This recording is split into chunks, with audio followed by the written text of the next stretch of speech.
So the topic I want to talk about tonight, I've actually been going back and forth on for a couple of weeks on whether or not I wanted to discuss it. It's something that's pretty important to me, and I at first thought maybe it wasn't as relevant. I thought maybe it was just really something that is more relatable to people within the real estate industry, and therefore maybe it wouldn't have value to the people that watch this video. Obviously, there's people within the industry too, but knowing that a lot of people that tune into this aren't, I just struggled with the fact of whether or not it was relevant. And the more that I thought about it, the more I started to realize that I think it probably is pretty relevant throughout throughout a lot of different industries. So you may not like what I have to say now. You can always turn me off, but hopefully you find some value in it for your own industry.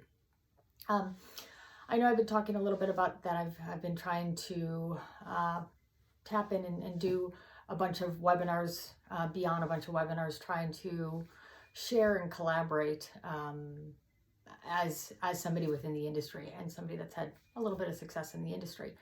That's always been a policy of mine. I've always tried to give back. I'm very, very grateful for what this industry has brought to me. And I just think that if I can have the opportunity to help other people out within this industry and maybe learn off of something that I did both right and wrong, then it's just something that I enjoy doing. So over the past 5-6 weeks, I've kind of kicked that up a little bit because obviously there's a lot to be talking about and a lot to be sharing. These conversations, these webinars are all pretty much addressed to other real estate advisors throughout the country.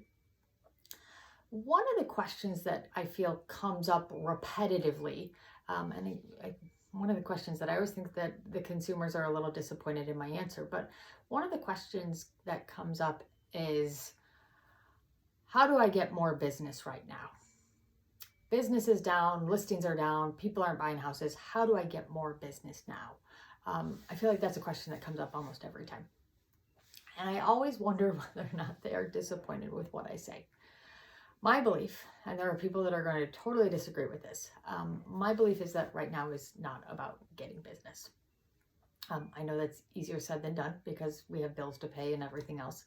But I truly believe this is not a time to be out there necessarily trying to get more business. Obviously, there are people that need to buy and sell. And for that, you need to be consistent and you need to be available and you need to be able to satisfy their needs to do something at this time. But that's not the majority. And so I really believe, specifically within my industry, but in a lot of others, that really as advisors within some level of sales, I think our job right now transitions more into being advisors, to being constants, to being supportive of our people that have relied on us and trusted in us over the years.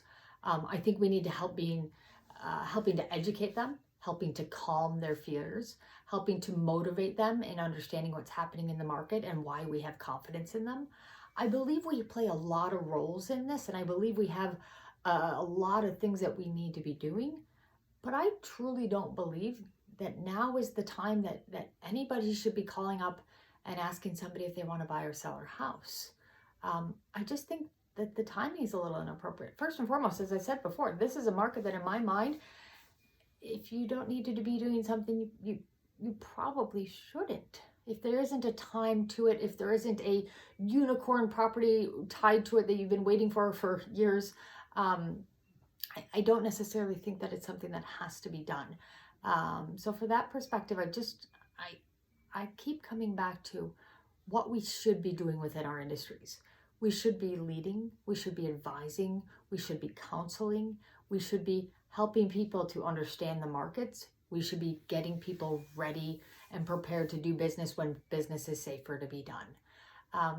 And that I just wanted to bring up because, as I said, I think that's relevant in a lot of different industries. Now, in certain industries, it's different because they can completely happen without a face-to-face. But even in those, I think we have to understand right now that a lot of our consumers are nervous, whether it's for their health, for their financial being, for family members, for friends. there's a lot, even people that feel like this is all fine and everything's going to be fine, there's still a lot going on in the economy and in the world that have people on edge, if nothing else. So my thought process, my recommendation, which I think there's probably a ton of people right now that are rolling their eyes if they've even listened this long and said, I think you're crazy. I think this is the land of opportunity. This is one we're going to kind of get in and we're going to get our clients. But I believe that right now we have to be partners. We have to be supporters. We have to be leaders. And then when our world gets to a little bit of a better place, then we can continue to elevate our industries and kind of push ahead in that. But I just thought that I should share that tonight because it's a question that I feel like I'm continually getting. And as I said, the more I thought about it, the more I thought it was probably coming up in other industries. So I think it's important for us to understand the messages that we're putting out there and understand how things may be coming across within our own industries. So that's it. Anyways, on that note, I will remind you to be kind to one another. I will remind you to be kind to yourself. Take care of one another. Take care of yourself. Be responsible in your social distancing. Even if you're living in an area that they are loosening up their restrictions on it, you can manage your own responsibilities in it. Give a shout out to all those healthcare professionals that are still continuing to fight an amazing war on our behalf, to the essential workers that are out there doing it. Thank you for tuning in. I am so grateful to be going through this with you, to have your support, to be doing this together. We are one day farther along in this, and I am looking forward to getting through this with all of you. Have a great night.